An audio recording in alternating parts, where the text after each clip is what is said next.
സംസ്ഥാന പോലീസ് മേധാവി താമസിക്കുന്ന വസതിയിലേക്ക് അതിനുള്ളിലാണ് പ്രവേശിച്ചത് ഈ വനിതാ മോർച്ച സ്ത്രീകൾ. അതൊരു ട്രസ്പാസാണ്, 447 പോലീസ് ആക്ടിൻ്റെ വകുപ്പും വെച്ചിട്ടുണ്ട്. അവരെ അറസ്റ്റ് ചെയ്ത് റിമാൻഡ് ചെയ്യുകയും ചെയ്തു. നമുക്ക് എവിടെയായാലും ശരി ഒരാളുടെ വസതിയിൽ ഒരു തള്ളിക്കയറാനോ പ്രകടനം നടത്തിയ വസതിക്ക് ഒരാളുടെ, ഏത് സർക്കാർ ഉദ്യോഗസ്ഥനായാലും ശരി പ്രൈവറ്റ് ആളുകളുടെയും വ്യക്തികളുടെയും, അത് പാടില്ല. അതിനെ പോലീസ് അറസ്റ്റ് ചെയ്തു, അവരെ റിമാൻഡ് ചെയ്യുകയും ചെയ്തു.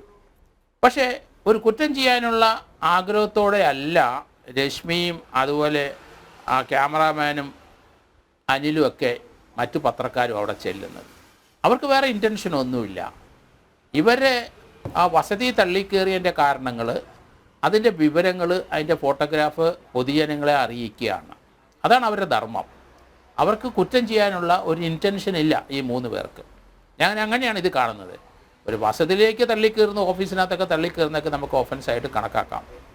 അത് രാഷ്ട്രീയപരമായ വിയോജിപ്പുള്ളവർ അത് രാഷ്ട്രീയപരമായ നീക്കമാണ് നടത്തുന്നത്. പക്ഷേ ഏത് പത്രത്തിൻ്റെ ആയാലും ശരി, ഏത് ചാനലിൻ്റെ ആയാലും ശരി, അവിടുത്തെ റിപ്പോർട്ടർ, അവിടുത്തെ അങ്ങനെയുള്ള ആൾക്കാർ ചെല്ലുന്ന അതിൻ്റെ ഫോട്ടോഗ്രാഫ് എടുക്കുന്ന അവരുടെ ഡ്യൂട്ടിയുടെ ഭാഗം തന്നെയാണ്. ഫോർത്ത് എസ്റ്റേറ്റ് എന്ന് നമ്മളതിന് ഭരണഘടനയിൽ പറഞ്ഞിട്ടുള്ള കാര്യമാണ്. അത് ഫോർത്ത് എസ്റ്റേറ്റിൻ്റെ ഒരു ഡ്യൂട്ടിയുടെയാണ്. അവർക്ക് അവിടെ ട്രസ്പാസ് ചെയ്ത് അദ്ദേഹത്തിൻ്റെ വസതി കയറണമെന്നൊന്നും നല്ല ആഗ്രഹം. അവിടെ കയറിയവരുടെ ഫോട്ടോ എടുത്തിട്ട് അത് വെളിയിലെ ജനങ്ങൾക്ക് അറിയിക്കുന്നതാണ്. അത് പോലീസിനും ഗുണം ചെയ്യും ചിലപ്പോൾ. അപ്പോൾ അങ്ങനെയുള്ള പ്രവൃത്തി ചെയ്യുന്ന ഒരു കുറ്റമായിട്ട് ആ ഫോട്ടോഗ്രാഫറെയും അത് റിപ്പോർട്ടറെയും ഒന്നും വെക്കുന്നത് പോലീസ് ആ രീതി ഇത് കാണണം. രണ്ടും രണ്ടാണ്. അവർക്ക് ഒഫൻസ് ചെയ്യണമെന്ന് ഇൻറ്റൻഷൻ ഇല്ല, വസതി കയറണമെന്നും ഇൻറ്റൻഷൻ ഇല്ല. അവരെവിടുന്ന് ഓടി വന്ന് ഇങ്ങനെ കയറിയെന്നറിഞ്ഞപ്പം അത് എത്രയും പെട്ടെന്ന് പൊതുജനങ്ങളുടെ മുമ്പിൽ അത് അവതരിപ്പിക്കാനും അതിൻ്റെ ദൃശ്യങ്ങൾ കാണിക്കാനും കോമ്പറ്റീഷൻ പോലെ പത്ര റിപ്പോർട്ടേഴ്സ് വളരെയധികം ആൾക്കാർ വന്നു ചേർന്നുകൊണ്ടിരിക്കും. ആദ്യം വരുന്നവർ വന്നു ചേർന്നത് ഈ ഒരു കുറ്റം ചെയ്യാനാണ്. അവരുടെ പേരിൽ ചാർത്തിരിക്കുന്ന അതേ കുറ്റങ്ങൾ ഇവരുടെ പേരിൽ നിലനിൽക്കില്ല. ഇത് രണ്ടും രണ്ടാണ്. അവർക്ക് ഈ ഫോട്ടോഗ്രാഫർക്ക് മറ്റൊക്കെ കുറ്റം ചെയ്യാൻ ഉദ്ദേശമില്ല. നമുക്ക് മുഖ്യമന്ത്രിയുടെ അവിടെ ഒരു ചെരുപ്പെടുത്ത് എറിഞ്ഞ ആൾ, അതിനൊരു പത്രപ്രവർത്തകയെ അവരെ അതിനകത്ത് പ്രതിയാക്കാൻ പോയി. അതൊക്കെ ചെയ്യുന്ന പ്രവൃത്തി അത് നേരത്തെ അവർക്ക് അറിയാമായിരുന്നു, അതൊന്നും പറഞ്ഞിട്ട് കാര്യം. അത് പത്രപ്രവർത്തകർ പറയേണ്ട, ഡിസ്ക്ലോസ് ചെയ്യേണ്ട ആവശ്യമൊന്നുമില്ല. അവർ രഹസ്യമായിട്ട്, അവർ ഫോർത്ത് എസ്റ്റേറ്റിലുള്ളവർ, അവർ പൊതുജന നന്മയ്ക്ക് വേണ്ടി രഹസ്യമായിട്ട് പല കാര്യങ്ങളും അവരറിയാം. അത് ഡിസ്ക്ലോസ് ചെയ്യേണ്ട ആവശ്യമില്ല. അത് പോലീസിൻ്റെ അടുത്ത് ഡിസ്ക്ലോസ് ചെയ്യേണ്ട ആവശ്യമില്ല. അതൊരു കോടതിയിലും ഡിസ്ക്ലോസ് ചെയ്യേണ്ട, സോഴ്സ് ഡിസ്ക്ലോസ് ചെയ്യേണ്ട ആവശ്യമില്ല.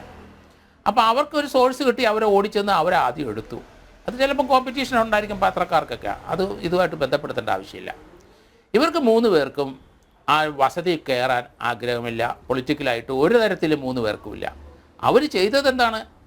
ഞാനിപ്പോൾ ഒരു DGPയുടെ ഓഫീസിൽ അദ്ദേഹത്തിൻ്റെ വീട്ടിൽ പോയി കാണാൻ പോയാൽ അതൊരു കുറ്റമില്ലല്ലോ, ആർക്ക് വേണമെങ്കിലും പോകാം. പക്ഷേ ഒരു രാഷ്ട്രീയ പ്രേരിതമായി രാഷ്ട്രീയമായ ചില ഇത് മുദ്രാവാക്യം വിളിച്ചുകൊണ്ട് അവിടെ ചെന്ന് വസതി കയറുന്നത് കുറ്റകരം തന്നെ. അവരെ അറസ്റ്റ് ചെയ്തിട്ടുണ്ട്, റിമാൻഡ് ചെയ്തിട്ടുണ്ട്, അവർ ജാമ്യത്തിൽ ഇറങ്ങി, അവർ കോടതി അത് ലീഗലായിട്ട് ഫൈറ്റ് ചെയ്തോളും.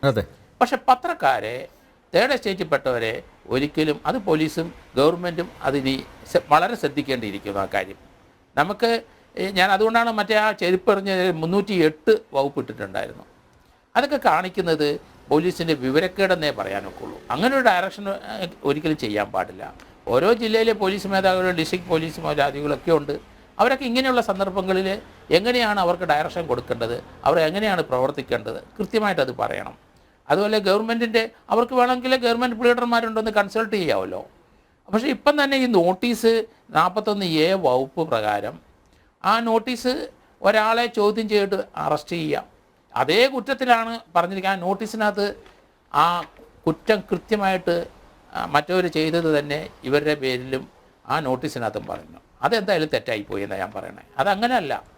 അവരെ ഈ കേസിനെ സംബന്ധിച്ച് വിവരങ്ങൾ അതിൻ്റെ സാക്ഷികളാക്കാൻ വേണ്ടിയിട്ട് ഇവരെ ചോദ്യം ചെയ്യാം, വിളിച്ചു വരുത്താം. പക്ഷേ 41 നോട്ടീസ് കൊടുക്കുമ്പം, പ്രകാരം കൊടുക്കുമ്പം അതൊരു അറസ്റ്റിലേക്ക് നീങ്ങാൻ സാധ്യതയുണ്ട് നോട്ടീസ് തന്നെ. അതുകൊണ്ടാണ് അവർ പോകാതിരുന്നത്, മുൻകൂർ ജാമ്യത്തിന് പോയതെന്ന് എനിക്ക് തോന്നുന്നു. ഏതായാലും ഇതേപ്പറ്റി കൂടുതലായിട്ട് പോലീസ് കുറച്ചുകൂടെ പഠിക്കണം. കാരണം ഇന്ത്യയിലെ പല ഭാഗത്തും ഇത് ആവർത്തിക്കുന്നുണ്ട്. പ്രത്യേകിച്ച് കേരളത്തെ അടുത്ത കാലത്ത് വളരെയധികം പത്രപ്രവർത്തകർക്ക് വെളിയിലിറങ്ങി ജോലി ചെയ്യാൻ പറ്റാത്ത അവസരമേ വന്നിരിക്കുകയാണ്. അത് ഏതായാലും ഭരണഘടനയിലെ സുപ്രീം കോടതി പറഞ്ഞതല്ല, കോൺസ്റ്റിറ്റ്യൂഷനകത്താണ് ഫോർത്ത് എസ്റ്റേറ്റിൻ്റെ കാര്യം പറഞ്ഞിരിക്കുന്നത്. അതുകൊണ്ട് ആ കാര്യം ഗവൺമെൻറ്റും അതുപോലെ തന്നെ പോലീസ് മേധാവികളും പോലീസ് സ്റ്റേഷനിലെ SHOമാരും ശ്രദ്ധിക്കണം. പത്രപ്രവർത്തകരെ യഥേഷ്ടം വിടുക. അവരൊരു കുറ്റവും ചെയ്യാൻ പോകുന്നില്ല, അവർ റിപ്പോർട്ട് ചെയ്യാൻ പോകുന്നതാണ്.